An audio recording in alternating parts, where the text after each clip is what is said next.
Perusahaan teknologi Oracle Group resmi mengajukan rencana penerbitan obligasi senilai sekitar 15 miliar dolar Amerika atau 247,5 triliun rupiah.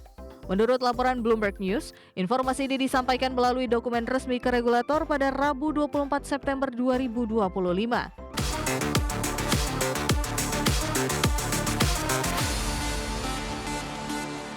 Pemirsa, Oracle Corp berencana menghimpun dana besar melalui penerbitan obligasi korporasi. Penerbitan obligasi senilai sekitar 15 miliar dolar Amerika dilakukan untuk memperkuat investasi pada infrastruktur cloud di tengah lonjakan permintaan kecerdasan buatan.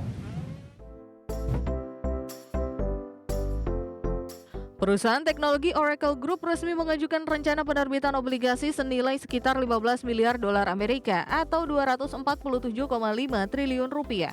Menurut laporan Bloomberg News, informasi ini disampaikan melalui dokumen resmi ke regulator pada Rabu 24 September 2025. Obligasi tersebut akan dilepas dalam 7 seri, namun detail ukurannya belum diungkapkan. Dana yang diperoleh disebut dapat digunakan untuk berbagai keperluan korporasi, termasuk pembelian kembali saham, pelunasan utang, atau akuisisi. Rencana penerbitan obligasi ini berkaitan dengan investasi besar-besaran Oracle dalam infrastruktur cloud. Bloomberg menyebutkan belanja modal Oracle meningkat untuk memenuhi kontrak penyediaan cloud, termasuk dengan OpenAI. Meskipun memperkuat fondasi bisnis, kabar ini berdampak pada saham Oracle yang dilaporkan Bloomberg sempat turun hampir 2%. Hingga saat ini, Oracle belum memberikan tanggapan atas permintaan komentar yang disampaikan Reuters. Langkah Oracle ini dinilai sebagai upaya memperkuat posisi di tengah persaingan ketat pasar cloud dan AI global.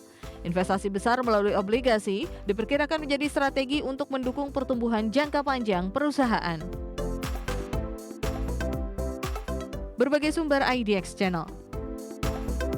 Pemirsa, Citigroup resmi melepas sebagian sahamnya di Grupo Financiero Banamex kepada perusahaan milik miliarder Meksiko Fernando Chico Pardo. Ya, langkah ini menjadi bagian dari strategi Global City untuk mengurangi exposure bisnis di Amerika Latin. Citigroup resmi menjual 25% sahamnya di Grupo Financiero Banamex kepada perusahaan milik Fernando Chico Pardo dan keluarganya. Nilai transaksi ini mencapai 42 miliar peso Meksiko atau setara 2,28 miliar dolar Amerika Serikat. Berdasarkan keterangan resmi pada Rabu 24 September 2025, penutupan transaksi dijadwalkan pada paruh kedua 2026. Kesepakatan tersebut menilai Banamex sebesar 9,12 miliar dolar Amerika berdasarkan kurs saat ini. Penjualan saham ini menandai berakhirnya 3 tahun upaya Citigroup mencari investor strategis. Namun keputusan ini memicu rugi penurunan nilai atau goodwill impairment senilai 726 juta dolar Amerika yang akan dibukukan dalam laporan keuangan kuartal 3 2025. Fernando Chico Pardo yang berusia 73 tahun akan menjabat sebagai ketua dewan Banamex setelah transaksi rampung. Sementara itu, Manuel Romo tetap dipertahankan sebagai CEO Banamex. CEO Citigroup, Jen Fraser menyebut investasi Pardo sebagai dukungan kuat terhadap Banamex. Citi juga menyiapkan rencana penawaran umum perdana atau IPO Banamex dengan jadwal yang tergantung pada persetujuan regulator dan kondisi pasar. Berbagai sumber IDX Channel. Pemirsa, pemerintah Inggris menaikkan kontrak 2 proyek penangkapan dan penyimpanan karbon dioksida yang diperkirakan menciptakan 500 lapangan kerja terampil. Langkah ini menjadi bagian strategi menuju target emisi zero emission pada 2050. Pemerintah Inggris menaikkan kontrak 2 proyek penangkapan dan penyimpanan karbon dioksida atau CCS yang diperkirakan menciptakan 500 lapangan kerja terampil. 2 proyek tersebut meliputi fasilitas pabrik semen Heidelberg Materials di Patchwood, Wales Utara, serta pembangkit listrik dari sampah milik Encycles di Ellesmere Port, Inggris Barat Laut. Keduanya ditargetkan mampu menangkap 1,2 juta ton karbon dioksida per tahun yang kemudian dialirkan melalui pipa menuju proyek penyimpanan bawah laut milik Eni di Teluk Liverpool. Heidelberg Materials menyebut fasilitasnya sebagai yang pertama di dunia yang memungkinkan produksi semen bebas karbon sepenuhnya. Pemerintah Inggris menyatakan pembangunan akan dimulai akhir 2025 dengan target produksi semen net zero pertama pada 2029. CEO Heidelberg Materials UK, Simon Willis menyebut, dukungan pemerintah sebagai faktor penting untuk mencapai tonggak bersejarah bagi industri semen global. Ia menekankan proyek ini bukan hanya kabar baik bagi perusahaannya, tetapi juga akan menjadi dorongan signifikan bagi dekarbonisasi sektor industri insentif energi lainnya. Sementara itu, meski nilai kontrak tidak dirinci, pendanaan dipastikan berasal dari komitmen 9,4 miliar pound sterling atau sekitar 12,65 miliar US dollar untuk teknologi CCS yang diumumkan dalam tinjauan belanja Juni lalu. Pemerintah menegaskan CCS menjadi teknologi penting untuk menekan emisi, meski tantangan biaya investasi tinggi masih menjadi hambatan di banyak proyek global. Dengan realisasi 2 proyek baru ini, Inggris berharap bisa memperkuat posisinya sebagai pemimpin dalam implementasi solusi iklim berbasis teknologi. Berbagai sumber IDX Channel. Terima kasih Anda masih bersama kami. Pemirsa, pemerintah Australia berencana melarang penggunaan media sosial untuk anak-anak di bawah 16 tahun. Ya, kebijakan ini akan mulai berlaku pada 10 Desember 2025 mendatang. Pemerintah Australia berencana melarang penggunaan media sosial untuk anak-anak di bawah 16 tahun. Awalnya larangan hanya ditujukan bagi platform besar seperti Facebook, Instagram, TikTok, dan YouTube. Namun kini pemerintah Australia juga mempertimbangkan untuk memperluas aturan tersebut hingga ke Twitch, Roblox, dan Steam.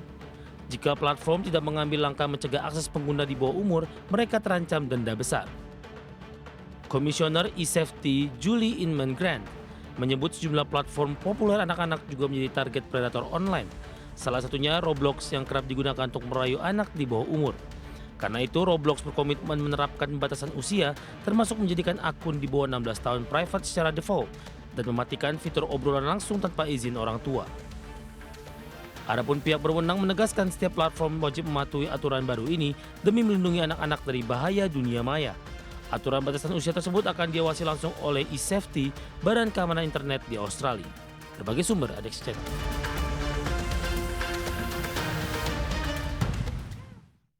Pemirsa, penerbit 2K dan pengembang Gearbox Software resmi mengumumkan penundaan peluncuran game Borderlands 4 untuk Nintendo Switch 2. Penundaan ini diambil untuk memberikan waktu tambahan dalam penyempurnaan game agar memberikan pengalaman terbaik bagi pemain.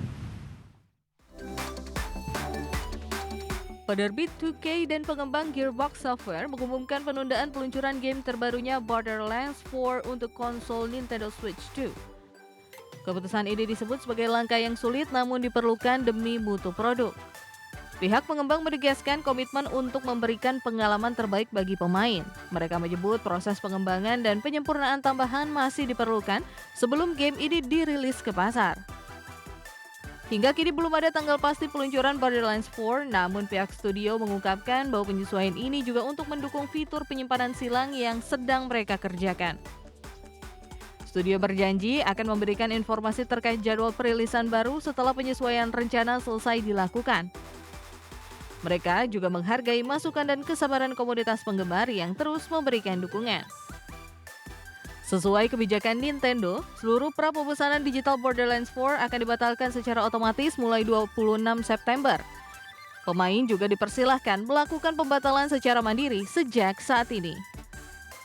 Berbagai sumber IDX Channel.